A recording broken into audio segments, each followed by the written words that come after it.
So, good morning, good afternoon, and evening to all our viewers of Groundbreakers Transforming Geotech. Today, I have Mr. Mike Davis with us, who I met once in person, but I think the more I get to know him, he's a very energetic, passionate figure in the civil engineering, mining industry. And today, we're going to talk a lot about digitization, a lot about technology, a lot about mining, but also focus on Mike's journey and learn about his career, learn about his experiences, because as much as we value technology, I think we're valuing technology more in our field now with time. We also value experiences. So just a brief introduction, Mike for the longest time was with Stantec as a consultant, and he might touch upon his experience there. Now he's moved on to TransAlta Mining, where he's working on digitizing all the mines and assets, and he's currently based in Washington. So it's been a bit of a career change. So Mike, thank you for being here today. Yeah, thanks for having me, Ritvik. It was great to meet you when you were here for USSD, and I'm glad we got to know each other a little bit. Yep, and we have Jordan's US Dam Safety Services hat shout out as Yeah, well. yeah, Yeah. and I saw that he was your last podcast guest. So following up from Jordan is a great thing. Hopefully, I can bring the same energy that Jordan always brings to the discussion. Yeah, we had one more in the middle, but Uh, you'll bridge the energy and for sure. Yeah, cool. So I think let's start because I touched a bit upon your career. So consulting for I think the longest time of so what yeah. motivated the shift for you to get into technology implementation for a specific asset owner, and what are some of the key moments that motivated Yeah, the change? I mean, I think being in consulting for so long, you have that hustler mentality, right? So Yeah, it's like, how can I do more with my time? How can I, make the industry safer? How can I advance things? And I think, digitizing experience and expertise, it just kind of came naturally. How can my experience be shared with other subject matter experts, and how can we get all of that knowledge together and then sell it and not have to you know sell hours. Now we can sell a digital solution that contains all of our collective knowledge and experience, and make the industry better through digital products and services. That was really what motivated the shift, I think, is just doing more with a limited amount of time. yep. I like that insight. Limited amount of time. I think no one's really mentioned it. So, what do you mean by that limited amount of time and technology? Can you elaborate a bit on it?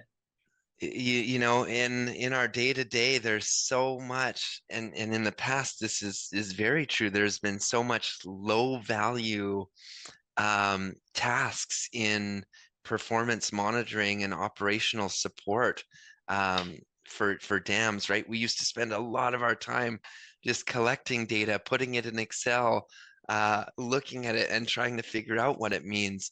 I think, there is just so few subject matter experts in our industry that we really need to capitalize and focus on just high value tasks, applying our expertise and knowledge to data or information that has already been analyzed and assessed for us, right? Freeing our time up Yeah.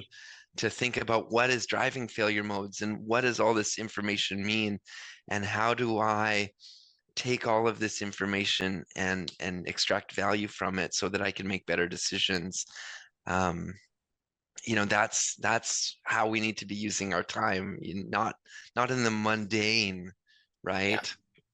So it's really adding that time value to the work you're doing and really using technology to help us be more efficient and productive and Absolutely, learning from absolutely.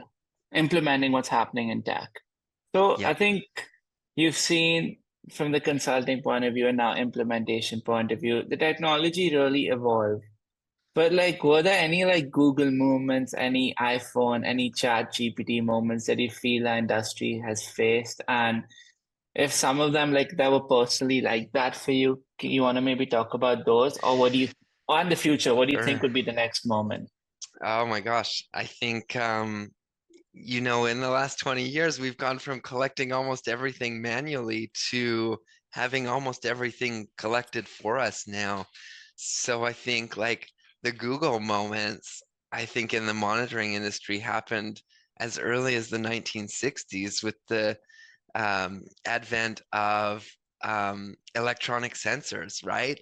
Yeah, Those electronic sensors paved the way for automated systems and these all of these data management systems that honestly we kind of take for granted now. yeah, Um, so I think, yeah, just the advent of electronic sensors was huge for our industry. Um, and then we probably move into like the widespread adoption of automated data acquisition systems, yeah, um, freeing up people's time so that they're not going out and spending 4 hours reading a single inclinometer for an yeah. afternoon, right?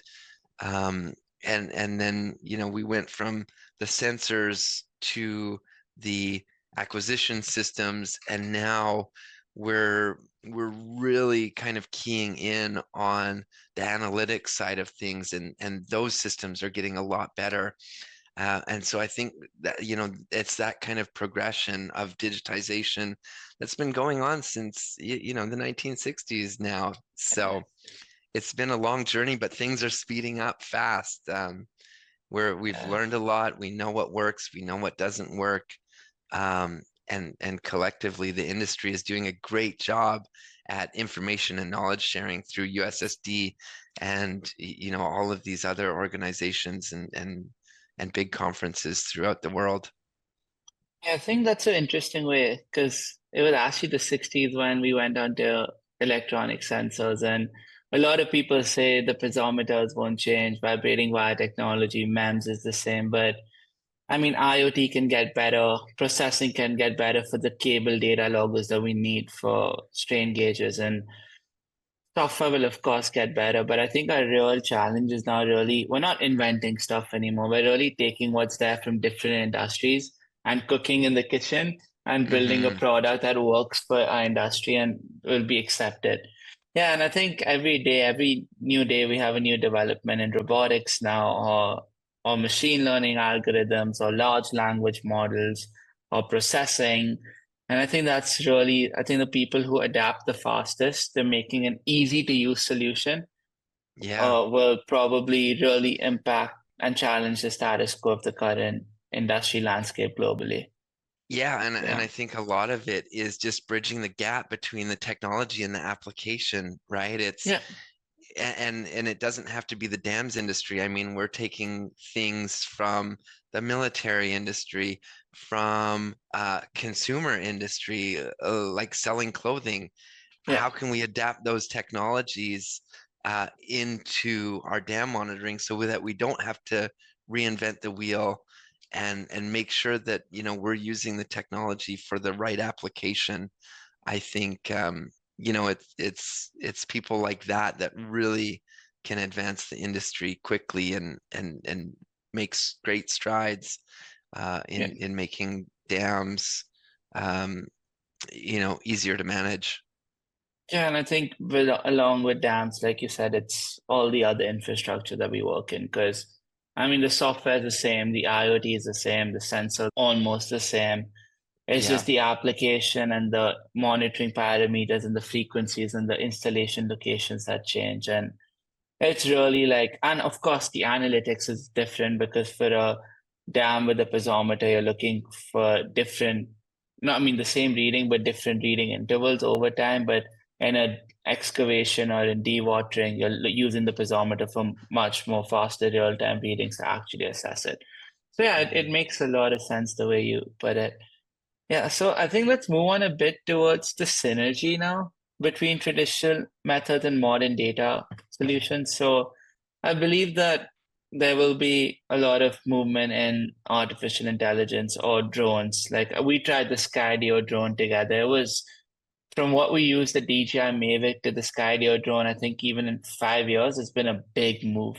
Hmm. But we also have like traditional piezometers, IPIs, weather stations.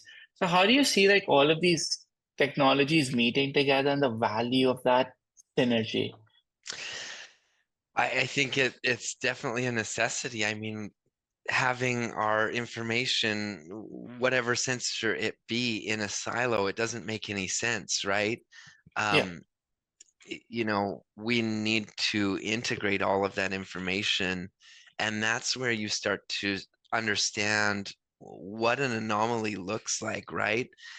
If you just have a piezometer sensor, for instance, outside of all of your other information, slope movements or creep or InSAR or any remote sensing, it's hard to understand that information in the context of what's happening. But as you move to bring all of these technologies together, the picture just gets so clear. And maybe that doesn't always happen at first, yeah, because the more information you have, often the more questions get generated. yeah, But as you kind of probe in further and bring in different monitoring techniques and technologies, and even visual observation into that system, things start to make a lot more sense, and you can start to see the drivers and then the reactions, and understand the system for what it's actually doing. yeah. I think you put it in a very good way. It's more about the data understanding and analysis, and of course, visualization and really like the way we interact with data today, because we don't want that siloed information. And Mhm. yeah, so I'm pretty sure, did you have any projects where you like actually did like manual readings and then you did the data loggers and then you did the platforms and then you did the integration? So I don't know, like for someone like who's, I mean, I've been on Earth for 23 years and I'm pretty sure that's your experience at Stantec and in the industry. So like, I don't know, how did that like feel from a day-to-day user perspective, and also like encouraging the clients you were consulting? Like what was that whole like evolution of process or growth of process like? I'm very curious to know. Yeah, I mean, I look back on some of our biggest projects in the mid 2000s, and some of the big mines up in northern Canada. We would be monitoring, upwards of 400 inclinometers a month. Um, if you think of 40,000 meters of inclinometer that has to be read a month, and 1,500 piezometer sensors, that's a lot of manual work. So, Yeah, y- you know, we did a lot of really cool trials. We saw the invent of SAA, and how that started to change things for us, automating inclinometers. Um, I mean, IPIs had been around a long time at that point, but yeah, the SAA, I think, was a little bit of a game changer in the industry. It yeah, it caused people to wake up and shift a little bit. Um, and once that started, and we began to kind of do a capital analysis of some of these new sensors and automating instruments, and showing that automating a group of piezometers would pay itself off within 6 months, between yeah, 6 months and a year, versus having a person go out and do that. And I think, you know being able to show that direct correlation between investment in these new technologies in automated monitoring systems versus doing it traditionally with labor. I mean, it was a very, very easy sell at that point. It was yeah, so that's when things just kind of snowballed. And we went from having a staff of 15 people monitoring at that site to, doing more advanced tasks, implementing these digital systems, taking care of them, um, it didn't displace us. Moving to these Yeah. technologies didn't displace our workforce. It just kind of leveled them up, and it helped everyone advance in their careers and their jobs. And I think the whole transmission process really helped us move from those labor hours and cabling hours and manual and it is risky, right? Like you don't want people going up in a mindset if they don't have to, Yeah, especially in an underground mine.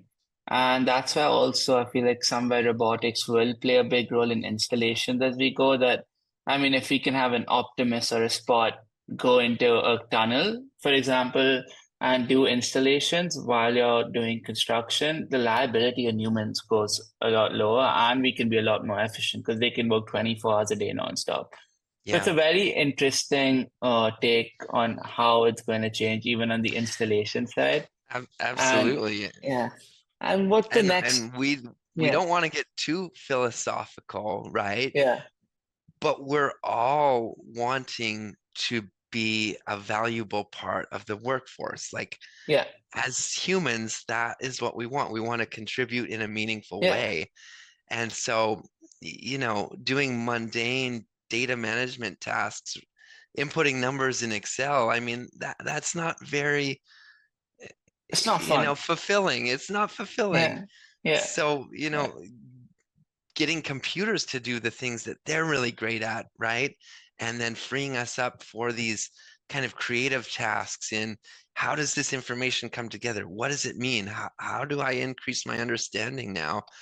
Those are the type of things that are going to keep people excited about, this industry and performance monitoring. Because yeah, back when I started, performance monitoring was not a very lucrative part of yeah, engineering, right? yeah, It was something that most people had to do for 6 months or a year. They would get rotated into these monitoring positions, and they were looking for the first opportunity out to go do design work, right? Because yeah. that's what engineers do. And I was sitting there in this performance monitoring. I've been here for 20 years now, and it turns out that it's actually a very interesting career now that we've developed digitally, and we have all these tools to help now. You almost, I've almost become like a data scientist now, Yeah. where all of these tools are doing the hard work that used to consume most of my time, and now I'm freed up for all of these creative tasks, and it's an amazing career. Yeah, and I think that's really inspirational, and which is why, like, I see, like, obviously going back to philosophy, we don't want to do the mundane tasks and we want to use the tools. And I think that's why you are doing what you're doing with your company and really transforming the way people work and the way people interact with the mindset and also proactive over observational. And I think going back, even for us, like when we founded Encardi in the 60s, we were making medical instruments. So we were the first in India to make fax machines and stuff. And when we got into geotech, I remember my granddad saying that first data loggers were the size of our cupboards when we used to monitor like dams back home. And now in the Middle East, with the crazy projects there, like not crazy in a good way, like you get to really explore the integration of these technologies, but also when we build technologies for users, it's now really following first principles and being like, you know what? This was software before. We had one. Let's make a better one. This was data Mm. logging before. We have good data loggers, but what's better? And now you sparked another question in my head. Like instead of improving on an IPS system or in a shape auxiliary and bringing one, like a lot of people do, what's the next way we monitor subsurface? So what's the next piezometer? What's the next lateral movement? Because on the surface, you see drones, you see InSAR, you see it's easy. You have satellites, you have drones, you have laser scanners, you have cameras, you have total stations, you have GNSS working beautifully. But what's the next subsurface thing is, I think, something that I think is an open question to all our listeners. Like, who's going to really bring the next subsurface monitoring equipment to make our lives easy? Yeah, I mean that's a tough one, but some of the the big problems that we face underground is, where is the water and where is it going and how fast is it going there? Yeah, So, um, I know that there's companies out there that are using conductors and electricity to kind of map groundwater.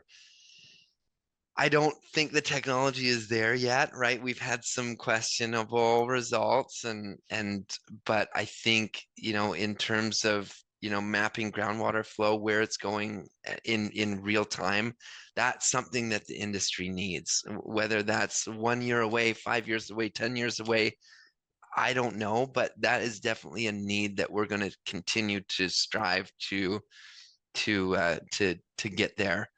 Um, yep, Geophysics, that is a technology that it has been around forever, but isn't that widely used. So, yeah, in terms of um, being innovative or new, no, maybe not. But the application of that to day-to-day monitoring of geotechnical structures, I think that is innovative, right? We're yeah. not using that technology enough, and we're not extracting the data out of it that we should be.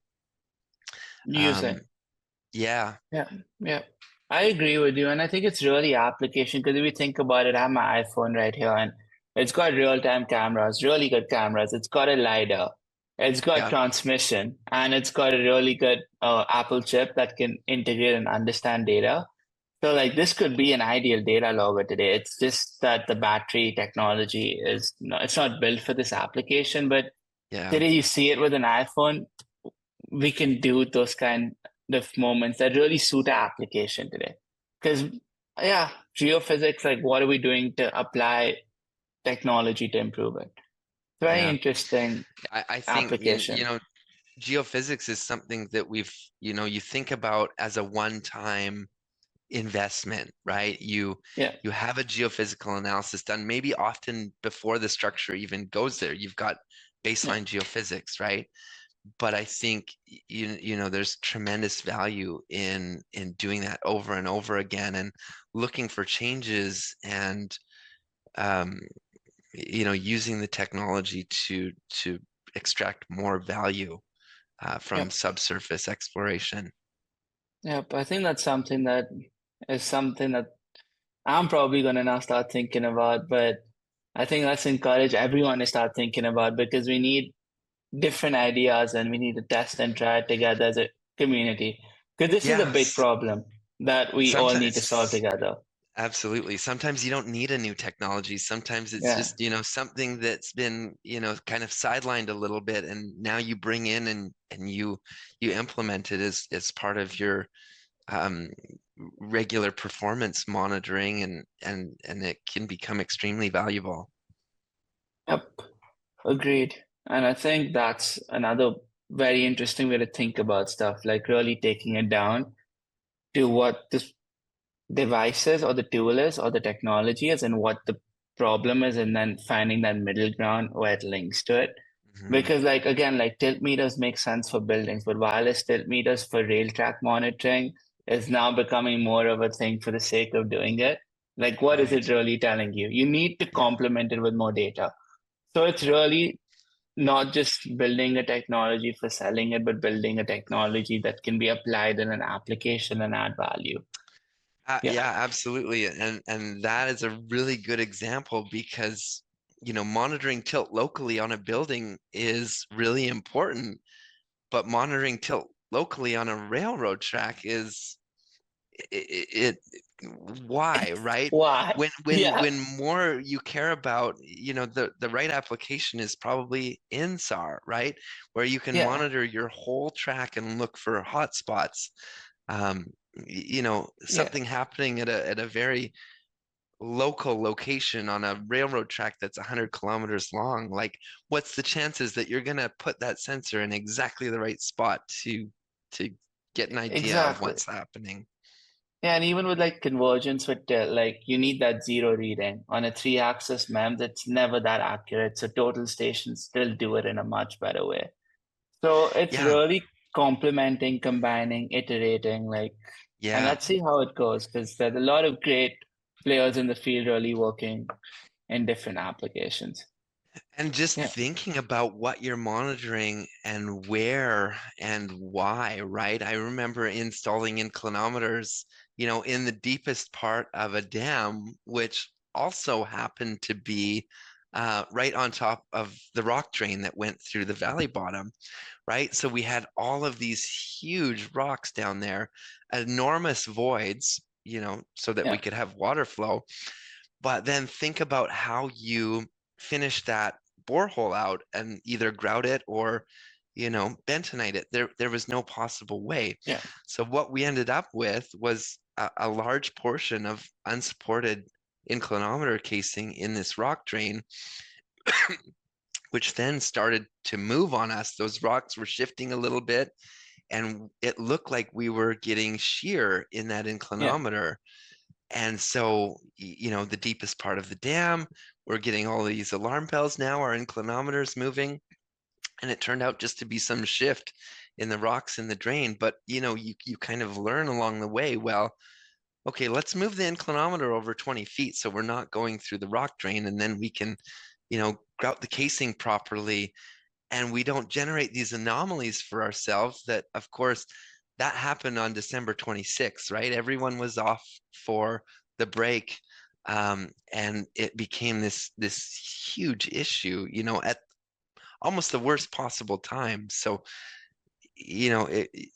what sensors are you using? Where are you putting them? Why? yeah, What question are you trying to answer? And is that even a relevant question, right?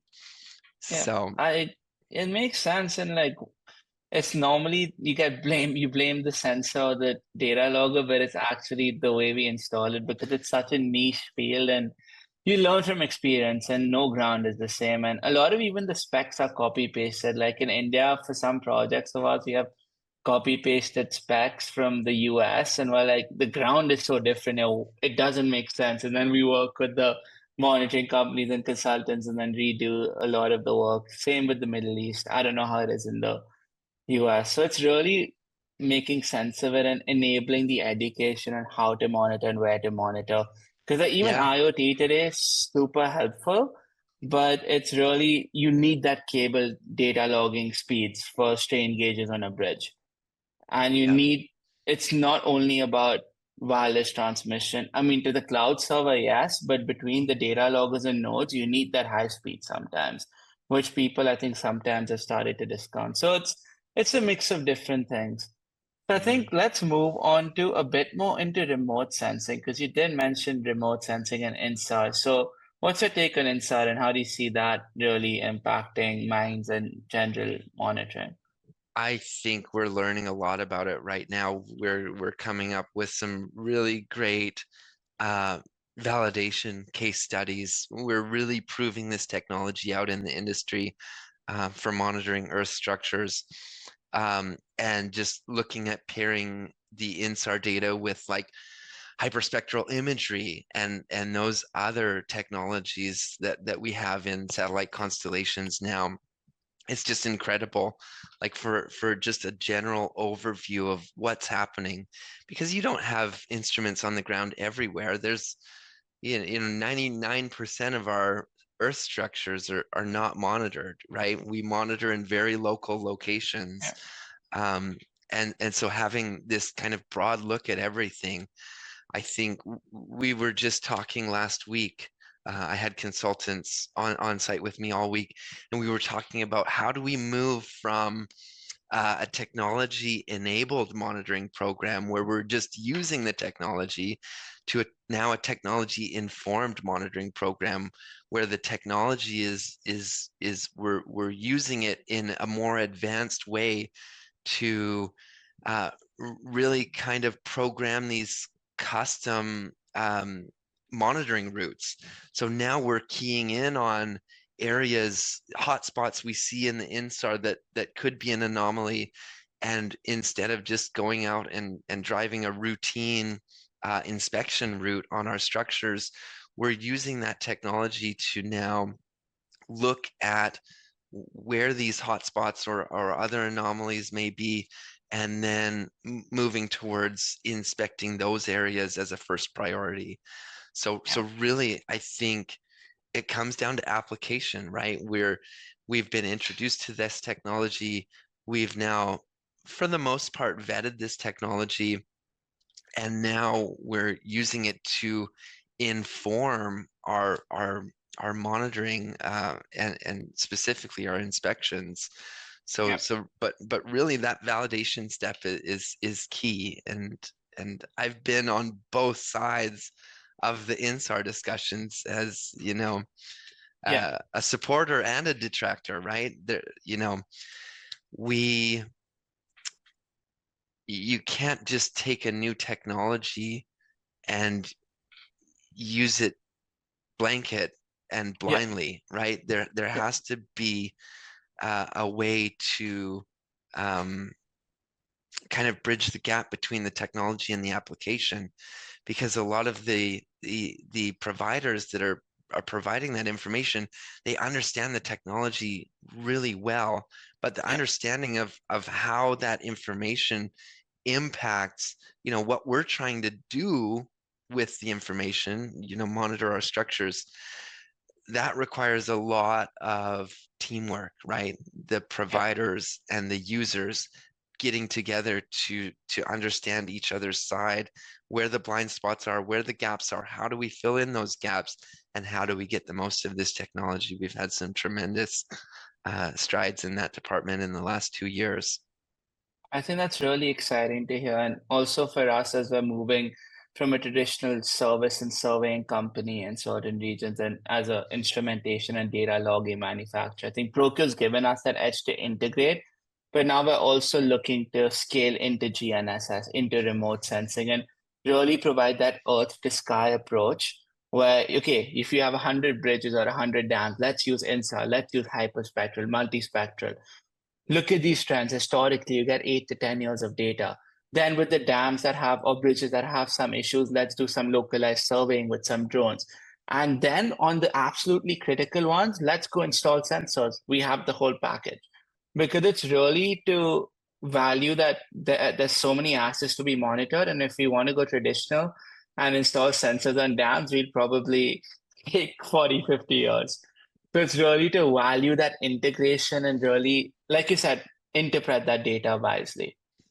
Yeah. Yeah, yeah, Yeah, and a lot of it is just taking these workflows from like a, you know, a regulatory requirement, like a box checking exercise where we used to go out yeah, and, you know, you'd do a monthly inspection and you'd check some boxes, and those boxes weren't even really meaningful in terms of the maybe the failure modes. You yeah, weren't getting to the failure modes in these yeah, regulatory inspections you're doing, and now we're starting to think about it a lot more clearly, right? Like, okay, how is this structure going to fail? Okay, what do I need to monitor now, and then what technologies can help me, and then how do I integrate this information, and how does it help me do my job and minimize the risk, right? Because if I'm the one that is responsible for the safety of this structure, I need to have all of those pieces come together for me to help me. Because if I'm implementing technologies and not understanding the gaps or the blind spots or the information I might be missing, or I'm asking the wrong question, or I choose the wrong sensor and I'm not getting the right data, it doesn't help me, right? So yeah, and I think we've all had those bad experiences. Certainly, a lot of when I was in consulting, a lot of yeah, our clients had been sold the snake oil of this new type of sensor, or, you know, this new technology, and it really didn't answer the question that they were looking for. But it was new and shiny and flashy, and they invested in it, and then it just didn't deliver. So I think, you know, we need to be um, you need to have that background knowledge and the understanding and of the what and the why, and then how to really make a monitoring system that is useful. yeah. So it's understanding the what and the why, collecting the data, integrating the data, analyzing, visualizing, understanding the data, building tools for risk assessment, and then doing continuous monitoring over time. Yeah. Because like for us, that those parameters matter a lot. Yeah, and every Yeah, step along the journey is important, like going back to installing that inclinometer in the rock drain. that instrument didn't help us. It hurt us. Having no data there would have been better than having the data that we got from that inclinometer, right? Exactly. Exactly. And we need to really look at the value and the why, because you can really have 2,000 inclinometers when you just need five. Or you Yeah, could be consulted to put five strain gauges when you need 100. So it's yeah, really making sense of it in both ways. yeah, Uh, absolutely. uh, yeah. Cool. So I think we've discussed a lot about technology, the value of technology, different applications, different use cases. But we started the podcast talking about our career. So there's a lot of young civil engineers, and this is the common question of the podcast. So, what is the one piece of advice that you would like to give to young engineers in our field who are interested in mines, tailings, monitoring, and that purpose? Like, why why this niche of a field? Yeah, I mean, there's so much need in mining and dam safety industries, both. Um, I think, the career progression is, you're always going to have a job, right? I think of positions or careers where that go through periods of boom and bust and layoff. Dam safety is important, whether, the owners and operators are making money or not, right? Yeah, You've still got to do all of the monitoring, the inspections, making sure that, the dam is performing the way it's expected to perform, whether it's boom or bust time, right? So that the insulating factor of how important this job is really key, right? Um, it, it's there's also it's really interesting. I mean, a lot of these dams are 50 plus years old that we work on, right? So it really is like a Sherlock Holmes mystery as you start to dig into all of this historical data. How was it designed? How was it constructed? I mean, the construction practices 50, 60, 80 years ago are not the same as they were today. How can I get my head around that? And now what do I need to look for? How is this behaving because of how it was designed or how it was built? Right? It's just it's forensic engineering a lot of the time. That's what I love about it. It's these questions that you have that that aren't easy to answer, right? And that yeah, is fun, right? It's like a murder mystery. Okay, I saw this in the dam. Now why? Why is it doing that? And so you get to dig into all these levels of data to put the story together. But when it comes together, is it it's so rewarding, right? yeah. It's just like the aha It's moment. I see this and this is why it's happening. And there is a direct correlation here, right? Like it's incredibly rewarding career. Yeah, and I think you put it really well. It's like finding the why. And today we have the Yeah. tools to help us find the why. And you could either be finding the why or building the tools to be finding the why. And yeah, it's literally like you put it well. It's like the control room of your mindset with the live like screens of all the data is like your police quarters during like a crime chase and you have like the cameras and the crime board, but Yeah. this is really for geology, environment, and assets. Yeah, absolutely. No, and yeah, like you said, there's just so much new technology and sensors and um drones are now starting to play a large part of our inspections. And who doesn't want to go out and fly a drone all day? Like, I would love really? to. I Exactly. mean, we could, Everyone would love to. yeah. Well, you can start with the drones, automate that data analysis integration, and then have some drone races on site, and then There you after go. that, go Yeah. back and find the problem. But yeah, it is fun. And I think as we go on with time, we're really going to be pushing technology and pushing the ability for us to really even beyond technology, have experiences that are rewarding, work with the Mm, communities, collaborate in the industry at our events, and really challenge the status quo and do something different that makes sense and adds value. absolutely. Yeah, that is really the key piece of it. You really nailed it there. Yeah, I think that was my big takeaway from the discussion too. So, Yeah, Mike, it was a pleasure having you today. I look forward to seeing what the rest of your career holds for you, the impact you're going to have on your sites and the industry as a whole as you go forward. And I think the impact we together can push to the community. So, thank you so much. It was a pleasure, and have a likewise. let's push the world together. Thank you. Absolutely. Thank you. Thank you.